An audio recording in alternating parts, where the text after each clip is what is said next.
often at client, content management is about having the correct content slot. There should be publication flows. Someone has to approve. But why is the content on your webpage the same as it was 2 years ago, or the latest LinkedIn post was maybe a year ago? So, Niklas, how do you assure you create B2B content and good B2B content? Yeah, exactly. Content is, of course, a viable solution for everyone for growth, and it's content is king. That's not a myth. So you need first to assign a resource that's responsible and has this as a core function to do. It's not you add on to sales rep or something that you should also do content on the spare time, because you need someone who is fully responsible for this. And that has the competence and maybe some budget. Yeah. Because like Nicola said, often it's just like, oh, you who sit here in the corner, can you do Fridays. content on the top of what you're doing? It maybe takes like 2 hours. And you perhaps need to do some tutorial or education to work with Adobe Creative Cloud or whatever. You need to learn the trade.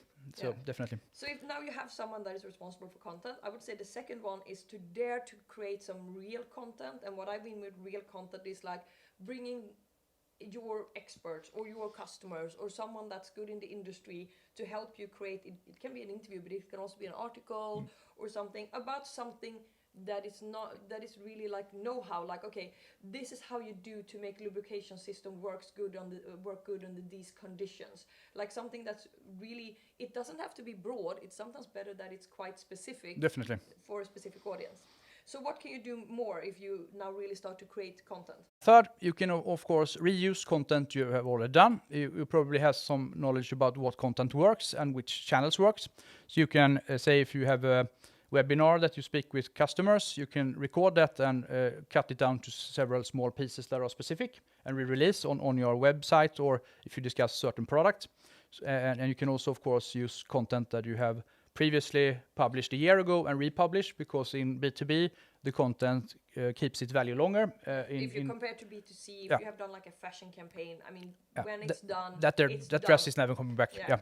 So not only can you reuse your own content, but as a fourth tip, you can also reuse other people's content. So let's say it's a big institution that's irrelevant for your field and they have released some kind of report. I mean, you could make a content about what's your opinions of the report, or what's your view, what's the three most different things, important things from this report.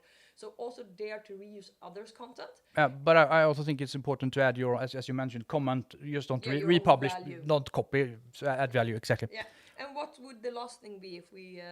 What would the last idea thing be, Niklas? Yeah, one thing that many fails is to have the endurance or the frequency, because you need to understand that this is for the long run. So you cannot do it for 2 weeks and then measure and expect some kind of success. You have to have a long strategy, and you also have to have the frequency. So if you talk with if you produce content, you have the schedule, and you have to have at least one piece of content each Friday that's related to this, and you have to do it quite frequent, because the customer will also get to appreciate that, because they know that on your webpage there's new content each Friday.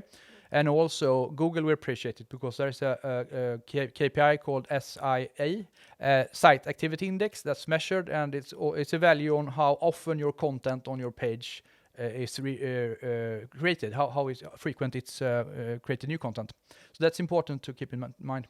Yeah. So content, and then of course you have to have what we started with, somewhere where you can publish the content, but do the content. Yeah.